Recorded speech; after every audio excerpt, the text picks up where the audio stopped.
right, so today we're going to be taking a deep dive into Sexuality and Gender, Redpilled Man's Guide. Oh, yeah. This is a book that you shared with us, and I've got to say, I've just started looking through it, and this looks like it's going to be a pretty fascinating read. It is. It's quite a provocative book, for sure. Yeah, and the author claims to be offering a red-pilled perspective and challenging a lot of mainstream narratives about sexuality and gender. Yeah. And it seems like it's written specifically for men, guys who are looking for answers that go beyond those typical politically correct talking points. Definitely. Yeah, it's quite interesting how he sort of goes outside the box of what's considered acceptable to talk about today. Yeah. Have you had a chance to dive into it yet? I have, and one of the things that struck me was the way the author brings in evidence from all these different fields, like, evolutionary biology and psychology, even history, to back up his argument. Oh, okay. It's not just like opinion pieces. He's really trying to make a well-reasoned argument. So it's not just like a rant. It's like he's actually trying to like lay out a case. Exactly. Yeah, he's trying to build a case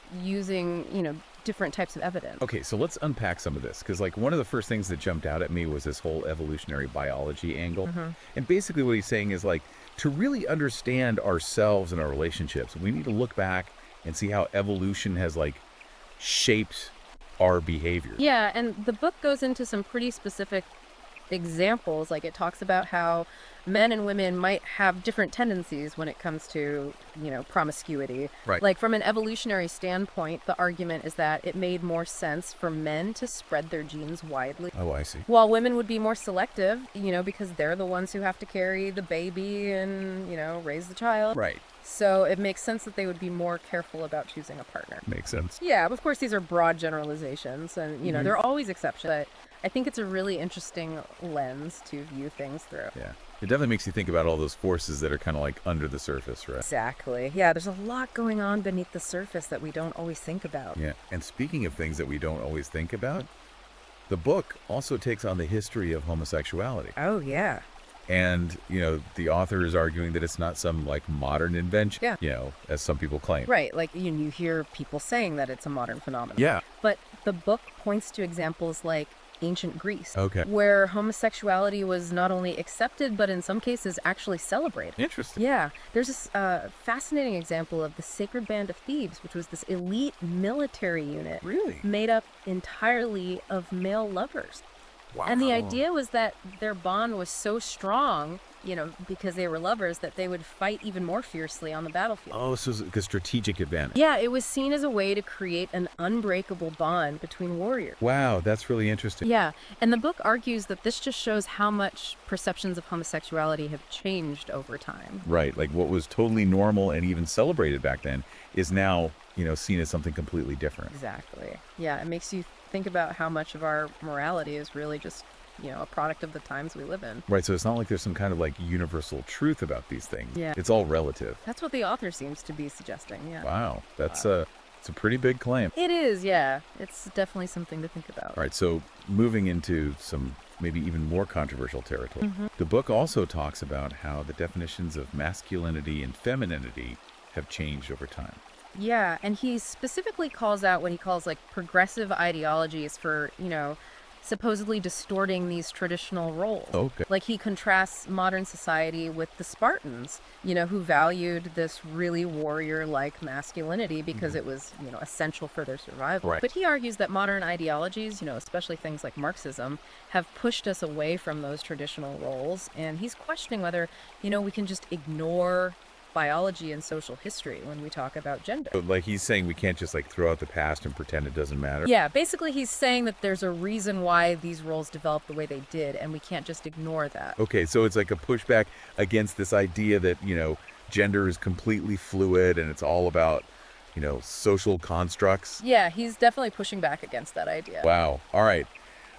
So this is already getting pretty intense, and we haven't even touched on some of the other big topics in the book. Yeah, there's a lot more to unpack here. Like this whole critique of identity politics. Oh, yeah, that's a big one. And how it's influencing the way we think about sexuality and gender. Yeah, and it's interesting how he links identity politics to this whole idea of self-censorship. Yeah. Like, people are afraid to speak their minds because they're worried about getting canceled or something. Exactly. Yeah, he argues that this focus on identity has created this climate where people are afraid to say what they really think. Wow. So it's like this kind of chilling effect on free speech. That's how he sees it, yeah.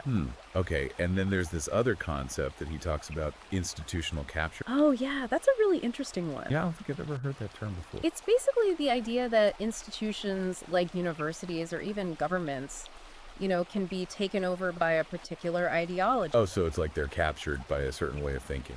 Exactly. And then they start making decisions based on that ideology rather than, considering evidence or other perspectives. So it's like this kind of like tunnel vision where they only see things from one particular angle. Yeah. And he argues that this has happened in a big way when it comes to gender and sexuality. So he's saying that like the people in charge are only listening to certain voices and that's shaping the whole conversation. Exactly. Yeah. He's basically saying that the conversation has been hijacked. Wow. That's pretty provocative. It is. Yeah.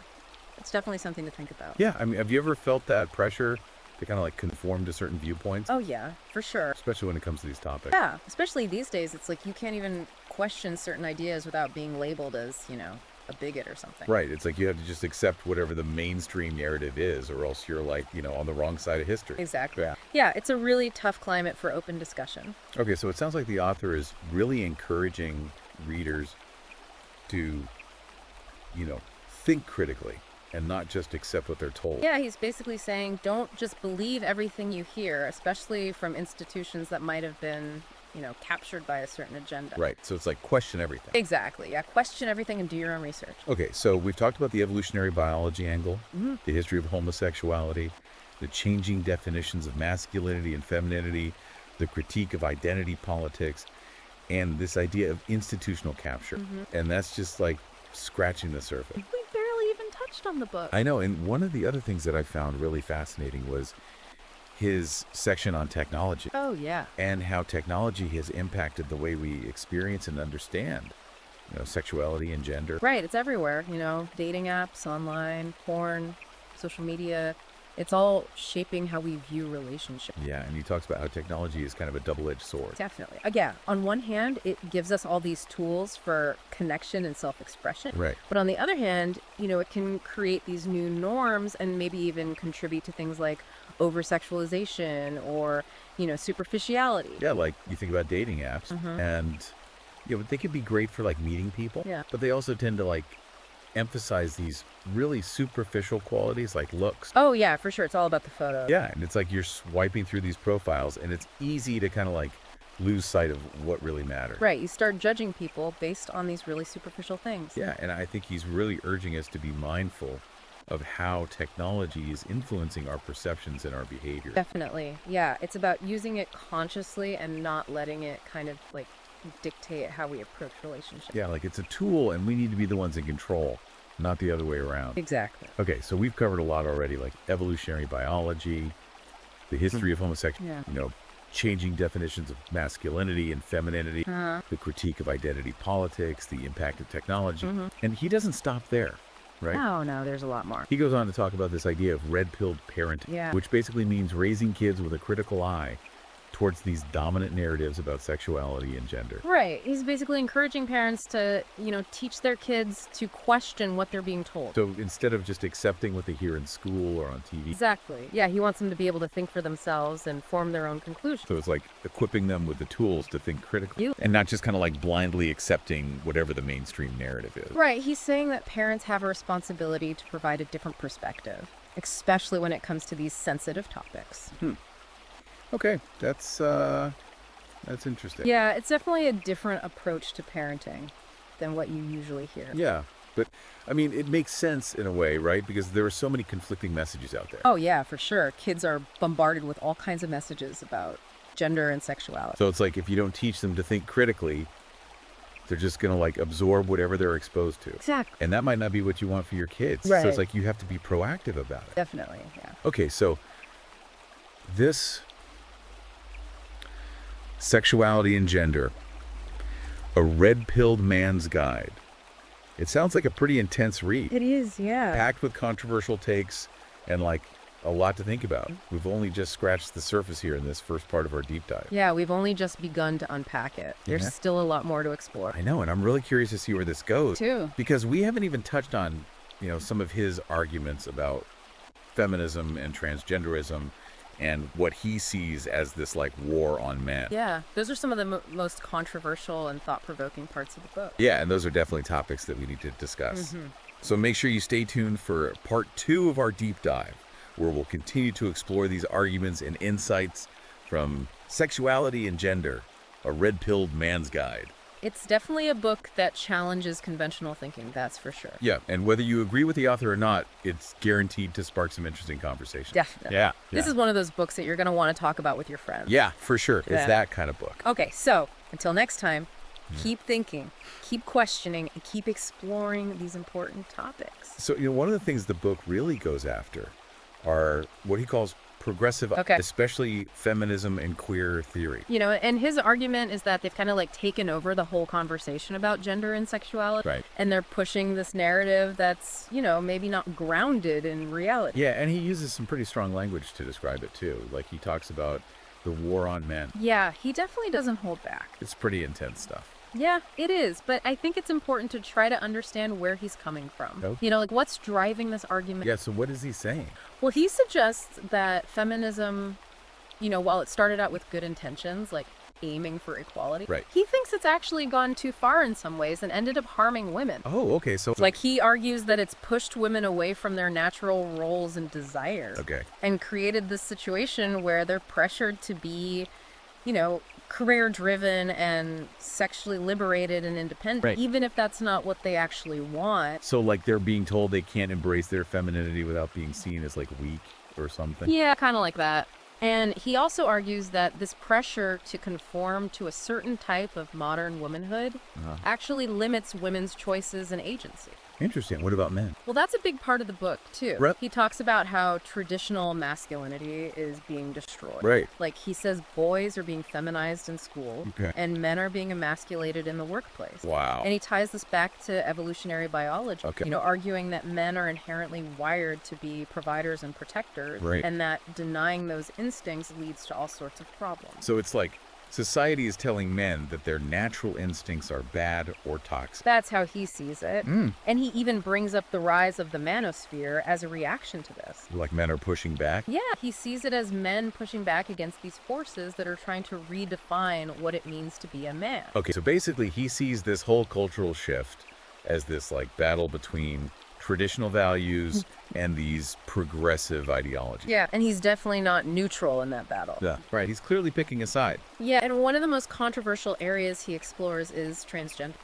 Yeah, I was going to ask about that. Yeah, it's a really sensitive topic. And it seemed like he was suggesting that it's more of a social contagion than a genuine biological condition. Yeah, he argues that the increase in transgender identification is driven by social pressure and confusion, not genuine gender dysphoria. And he seems especially concerned about the medicalization of it. Yeah. Like young people being rushed into these irreversible treatments. Yeah, he expresses a lot of concern about the potential long-term consequences, and he advocates for a more cautious approach. Okay.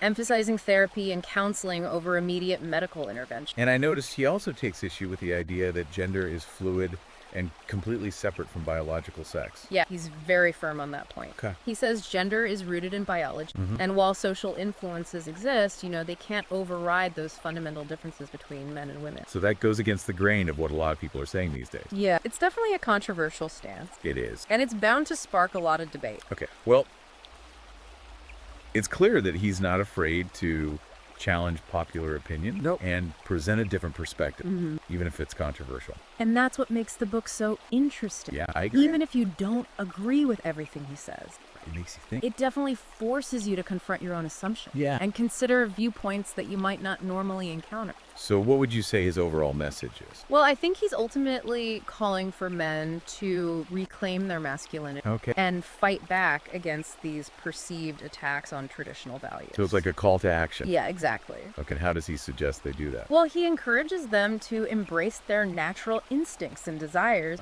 to be strong leaders and providers, and to reject this emasculation that he believes is so prevalent in modern society. So like a pretty bold message. It is. And it seems like it ties into this whole red pill philosophy. Yeah, definitely. The book is essentially a guide to applying red pill thinking to gender and sexuality. Okay. It encourages men to be more critical of the information they're being fed and to seek out alternative sources of knowledge. So it's not just about accepting what you're told.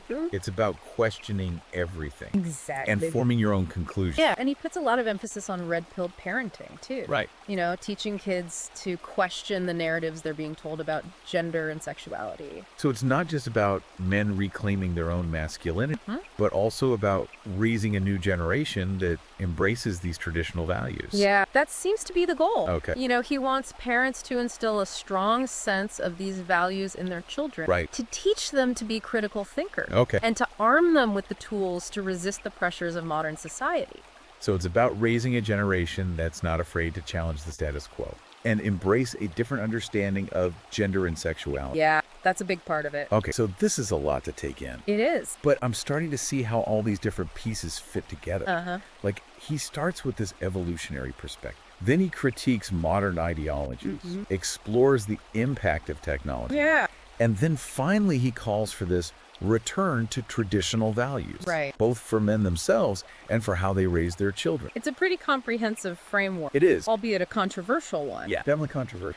But it's definitely designed to appeal to a specific audience. Right. Men who feel like their voices aren't being heard and who are looking for an alternative to the prevailing cultural narrative. Yeah, it's like he's speaking directly to men who resonate with this red pill philosophy. Exactly. And who are looking for guidance on navigating this whole world of relationships and gender dynamic. It's a tough world out there for a lot of guys. Yeah, it is. And this book is trying to offer them some answers. Okay, so it's a challenging read, It is. but it's one that's going to spark some serious introspection and debate. Oh, yeah, for sure. Okay, well, we've covered a lot of ground here, but there's still more to explore. Definitely. In the final part of our deep dive, we'll delve into some of the specific implications of his argument Okay. and consider what it all means for men who are trying to figure out their own relationship Right. and find their place in a world that often feels hostile to traditional masculinity. That's a big one. Yeah, it is. Okay, so we've spent the last two parts like really going deep into this book. Yeah. Sexuality and Gender, a red-pilled man's guide. It's a dense one. It is. And it's definitely like challenged a lot of conventional thinking. Yeah. And, you know, sparked some pretty intense discussion, I think. For sure. And I think it's important to remember that this book is speaking to a very specific audience, you know, men who feel like they've been marginalized Yeah. or even demonized by, you know, society's view of masculinity. That's right. That seems to be at the core of this whole red pill philosophy, right? Yeah. This idea that men are being sold this false narrative about gender and relationships, and they need to like wake up to the truth. Yeah, and this book is like providing a framework Yeah. for understanding that truth as the author sees it. Right. So it's definitely a call to action, Yeah. encouraging men to reclaim their masculinity and to push back against these perceived attacks on traditional values. So where does that leave guys who are trying to actually apply these ideas in their own lives? Right. You know, it's one thing to read a book, Yeah. but it's another thing to actually live by these principles. It is. Especially in a world that doesn't necessarily embrace them. Yeah, that's the real challenge. Right, because he offers a lot of theoretical concept, but he doesn't necessarily give you like a step-by-step guide Right. for how to implement these things, you know. It's not a how-to manual. No, it's more like a framework for thinking about these issues. Yeah, and we've talked about like, you know, his critique of feminism Yeah. and his emphasis on traditional gender roles. Uh-huh. But how does that translate into practical advice for men who are like dating Yeah. or married or raising children, you know? Well, I think one of the key takeaways is the importance of self-awareness. Okay. You know, he really encourages men to understand their own needs and desires rather than just accepting what society tells them they should want. So it's about defining your own masculinity Yeah. rather than letting other people define it for you. Exactly. And that might mean embracing, you know, aspects of traditional masculinity, like being a provider and protector. Yeah. But also adapting to the complexities of modern society. Right. Finding that balance. Finding that balance. Yeah. That works for you. Okay, that makes sense. Yeah. What about relationships, though? Yeah. Because, you know, he talks about the importance of finding a partner who aligns with your values. But in today's dating world, that can be really tough. It can be. Yeah. So what's a guy supposed to do? Well, I think his advice would be to be upfront about your values from the start. Okay. Don't try to fit into a mold that doesn't feel authentic to you. So be honest about what you're looking for. Exactly. Okay. And don't be afraid to walk away if somebody doesn't share those values. So even if it means being selective. Yeah, Okay. because that selectivity can actually be a strength. How so? It shows that you value yourself and your time. Okay, I like that. And then there's this whole thing about parenting. Oh, yeah. You know, this red-pilled parenting. Yeah. Which is basically raising your children with a critical eye Oh. toward these mainstream narratives about gender and sexuality. Right. It's about teaching them to think for themselves. Yeah, but how do you actually do that in a world where those narratives are everywhere? It's tough. Yeah. But I think the key is to create an environment of open communication and critical thinking in your home. Okay. Encourage your kids to question what they're told, explore different perspectives, Yeah. and form their own opinions. So it's about giving them the tool rather than just like indoctrinating them. Exactly. It's about empowering them to think for themselves. And it's okay to admit that you don't have all the answers. Oh, yeah, for sure. Right. You don't have to be the expert. Right. The most important thing is to create that space where your kids feel safe to explore their own ideas and values. Well, we've covered a lot of ground in this deep dive. We have. We've explored the author's evolutionary perspective, his critique of modern ideology, his views on technology and relationship, and his approach to parenting. It's been a journey. It has been. A fascinating one. And challenging at times. Definitely. But it's important to remember that this is just one perspective. That's right. You know, it's up to each individual to decide whether they agree with his argument and how they want to apply these ideas in their own lives. Exactly. This book is meant to be a starting point for discussion and self-reflection, not like a definitive guide to life. It's more like a conversation starter. Yeah. And if you're interested in exploring these concepts further, I definitely encourage you to check out Sexuality and Gender, a Redpilled Man's Guide for yourself. It's available on Amazon Kindle and Google Play Books. Yeah, it's a thought-provoking read, and whether you agree with the author or not, it's sure to spark some really interesting conversation. Absolutely. Thanks for joining us on this deep dive. You got it. And until next time, keep questioning Keep learning. and keep evolving.